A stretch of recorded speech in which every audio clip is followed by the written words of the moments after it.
제34과 하나님 나라 백성답게 말하기. 야고보서 3장 1에서 12절 말씀.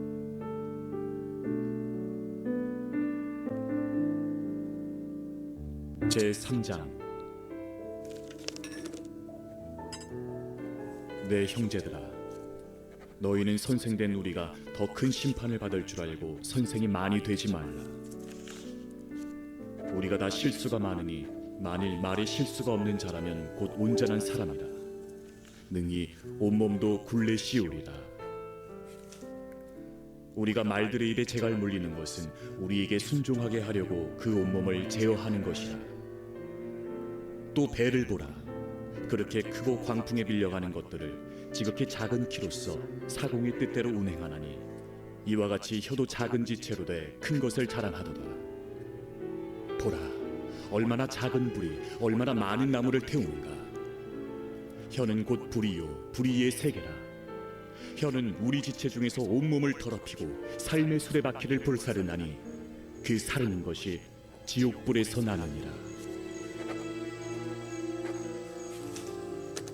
여러 종류의 짐승과 새와 벌레와 바다의 생물은 다 사람이 길들일 수 있고 길들여 왔거니와 혀는 능히 길들일 사람이 없나니 쉬지 아니하는 낙이요 죽이는 독이 가득한 것이라.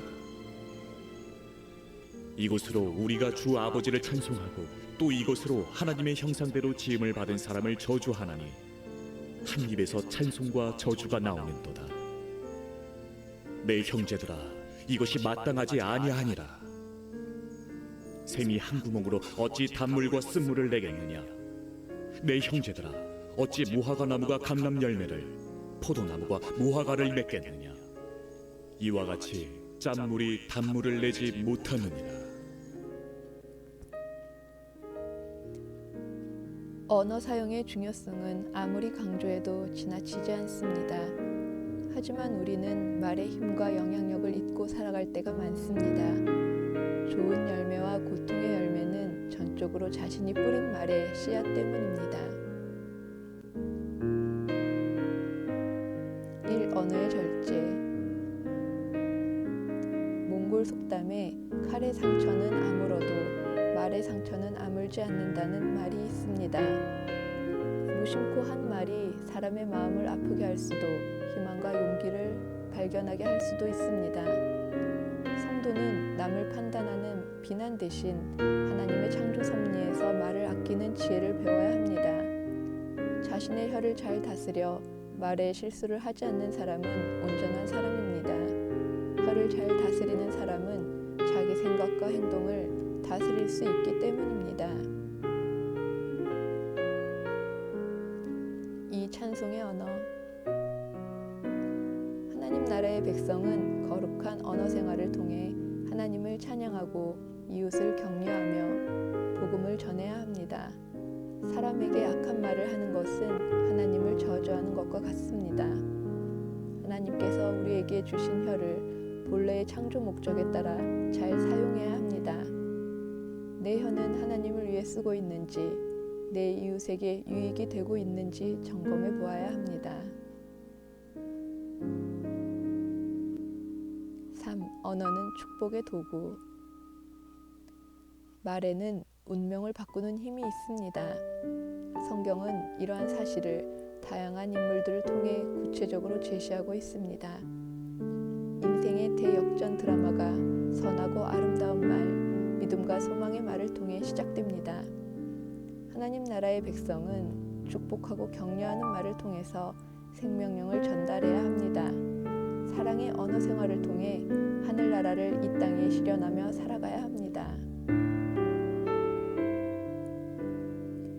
삶을 돌아보면 실수와 잘못이 말에서 비롯된 것이 적지 않을 것입니다.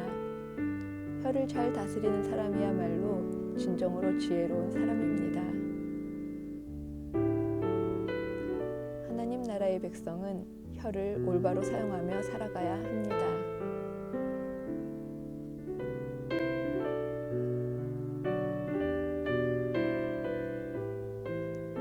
본문은 행함으로 입증되는 믿음의 문제를 다루면서 특별히 혀의 바른 사용에 대해서 기록하고 있습니다. 야고보는 우리 지체 중 작은 혀가 지니는 영향력을 말의 재갈, 배의 키, 불에 비유하고 있습니다. 본문은 크게 다음과 같이 구성됩니다. 첫째, 말 절제의 중요성. 둘째, 작지만 지대한 영향력을 미치는 혀의 특성. 셋째, 혀를 제어하지 못할 때 나타나는 심각한 결과. 넷째, 혀의 올바른 사용입니다. 우리의 혀를 길들일 수 있는 분은 오직 하나님뿐이심을 깨닫고 성숙한 하나님 나라 백성으로 살아야 합니다.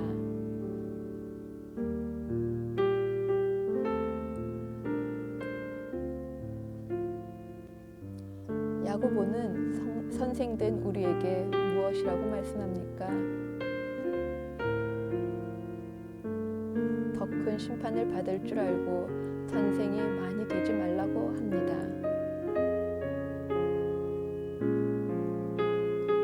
야고보는 혀를 무엇이라고 설명합니까? 혀는 곧 불이요 불의의 세계라. 혀는 쉬지 아니하는 악이요 죽이는 독이 가득한 것이라고 말합니다. 혀를 어떻게 사용해야 합니까? 주 아버지를 찬송해야 합니다.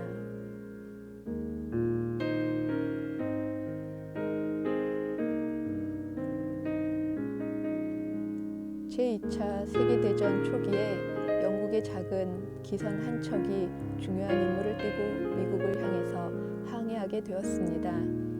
수많은 적선들이 공격을 피해 미국까지 항해할 수 있을까 염려하는 선장에게 상관이 말했습니다.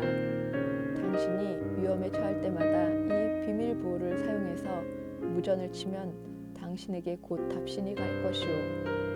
선장은 이 말을 믿고 그 험한 바다를 헤쳐나갔습니다. 저 멀리서 갑자기 적의 함선이 나타나자 선장은 재빨리 지시받은 비밀 보호로 무전을 쳤습니다. 다 알고 있다. 우리도 적을 보고 있다. 그러나 우리가 그대 곁에 있음을 잊지 말라.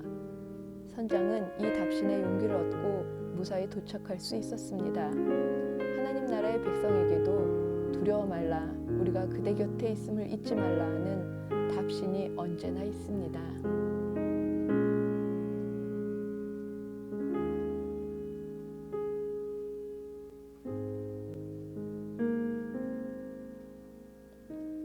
나는 감사와 찬양의 말을 많이 하는지 원망과 시비, 비난과 부정의 말을 많이 하는지 나누어 봅시다.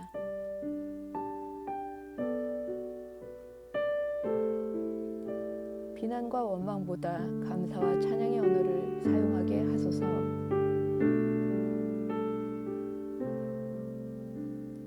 하루에 3번 가족 구성원을 칭찬하고 축복하는 말을 합시다.